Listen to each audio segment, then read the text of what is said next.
Hello, welcome pen friends. Sorry for this little hood over the top of the video, but this would be the time to leave the video if you don't want to have a spoiler on the July ink flight box number 30. So once I move this, you're going to see what's in the box, and I don't want to give anybody a spoiler who didn't intend to have it, okay? So I'm going to move it now, and that way we can look and see. I've already unboxed because it's been really working for me better to do that and to go ahead and work with the inks. I just have so much fun when it comes in. And I felt like those videos were too long when I showed myself actually painting the indexing. But it's just a exciting, it's so exciting this month because first off, I almost didn't get this because you guys that know me, you know I'm really working at taming my ink sample collection, and it's not just a collection. I also review the inks, and I keep some in my own private collection. So this, I got 8 samples in this ink flight and 4 that I ordered from Goulet. So you could say I've fallen off the wagon, but I've done a lot of progress bringing the number down. And actually a lot of it was just being more organized and dealing with those almost empty vials that I just didn't want to part with. And I've worked through that. So anyway, I am super, super happy that I did go ahead and order this. What happened was I got an email, and the email said something about it was going to be hard to find inks, and it just, I don't know, something sparked in the, maybe it was the Flex Nib Friday newsletter that Ink Journal does. So just to back up a little, this is the monthly subscription box from Ink Journal, and it's called Ink Flight Box. And typically you can subscribe either for the whole box, which is pen goodies and the ink samples, and that's $25. And I'll give you the code that you need for getting free shipping. And then, or you can get the just the ink samples, and I'm not sure how much those run anymore, but I'll link you right to their website. And I subscribed for like over a year, and I love this. I never ever disliked it in any way, but I did find that I was not quite handling my ink samples well enough. I had too many coming in, and it wasn't actually these that that was, the problem. So anyway, I'm just really grateful. So as far as what's in the box, first thing I noticed was this beautiful sticker with the Inktopus or the octopus on top of the ink box. The glass ink bottle there. And on here it says that this month's vinyl sticker is a commissioned illustration from artist and fellow fountain pen enthusiast Thales.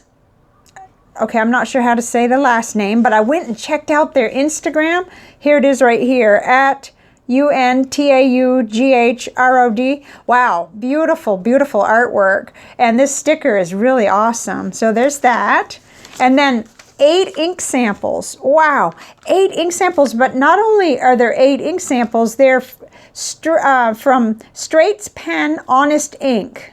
This is from the Philippines. I got out my map and I found, I located where it is. My husband was picking on me. He said I probably missed that geography lesson, but it was just rusty in my mind. I was thinking it was on the other side, but technically, I guess if I had a globe, I would have been right too. And then we get this A6 size Dingbats notebook, which is a pocket size. And it says 100 GSM coated cream paper.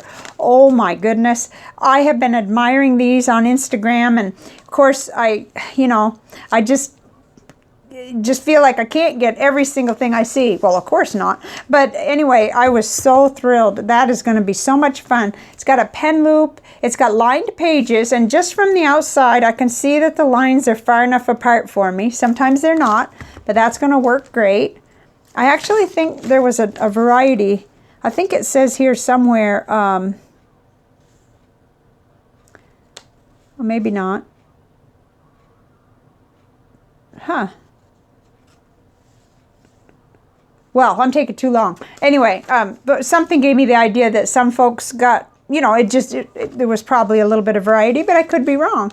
Okay, so we've got these 8 inks with these interesting names. I've paneled them all up, and that's kind of what I wanted to do, was keep this fairly short, because we'll be going over these things in more detail in separate videos. So let me get out my my trusty thing here, and here is the ink panel. So that way we can really see the colors. And then I'm also going to link you to Productive Dragon. She has already put these each in a glass nib and done a video. So that's perfect, because it's going to take me just a little longer, since I have a backup of wonderful donations to the channel that have been made by viewers that I'm trying to kind of get to, if not first, because we are going to have a vote. You guys are going to have an opportunity to vote these, and also last month's Sailor inks.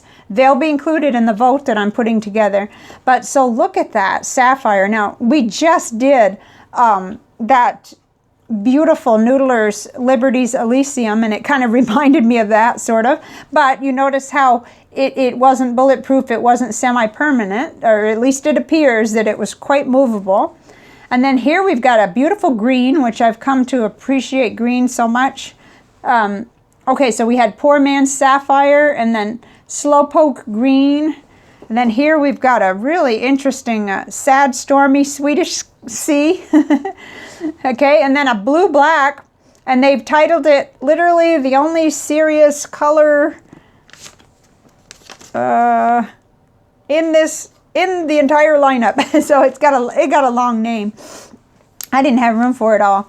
And then the next one was like a bleep, bleep sepia. So, and you guys that got it know what I'm talking about. But I have, actually, there are children who watch this station, so we have to edit accordingly. And then down here, ultra marine. That's pretty. That's a pretty blue. And very different. And then, oh my, this one really got to me. A Happy Accident Lilac. That has some complexity that I believe is going to, let me hold that right up, carry through onto the Nick Stewart technique and other things that I like to do. So I am really interested in that particularly. And then next is the, I don't know how to pronounce it, but Bougainvillea Purple. Oh my, that's also really pretty. Let me put that down so you can see them all. So this is just amazing, but the ink flights are always so nice, and nice isn't even the word for it. They're just, it's amazing. It's nice to get exposed to things. There's that word again. I don't mean to keep using it. It's just really awesome to get exposed to things I would not have otherwise heard of at all. And I certainly had never heard of Straits Pen Honest Ink, but I'll link you to their website. I am not sure how a person would go about obtaining this ink, but if it was me, like say I fall in love with this Happy Accident Lilac, I believe the best way would be to contact them directly and ask, how can I get some of this? Do you still make it, or are you making it? Because I'm not sure the full scoop, but that'll be part of the profiles. As I work on them, I will go ahead and put in an email to them. So there you have it. Wanted to do this, and wanted to also say that today I went back in and made sure that my subscription is reinstated, ready to go. I'm not going to miss one. I'm not going to risk missing one, because I love this, and these are ones that I choose. I choose because I love their choices. So I'm going to stick with that, and going to continue to try to, you know, slow myself down on other acquisitions, and it's working. The organization is what was missing. Actually, I wanted to tell you too, I think what has really helped me the most in this project, this summer ink down, is that I took a 21-day class right after I started to do this. It was a challenge, actually, with Coach Kofi, and I identified this area of, the area I identified was organization, because I knew I was just, a lot of my problems were that I had not taken action on moving, you know, removing things, cleaning out vials, you know, really getting a handle on my inks, and it's so important, you know, it makes the hobby so much more fun. Anyway, I got all the way through that challenge and made such good progress, and I attribute that. And actually now I'm going to be reading a book that she recommended. She's just an awesome coach. So I meant to try to keep this under 10 minutes. It looks like I might make it. Okay, thanks for watching. Let me know what you think of these. And just rest assured, this panel and last month's panel of Sailor Inks will both be in the voting for the next Viewer's Choice Ink series. Okay? Have a great day. Bye for now.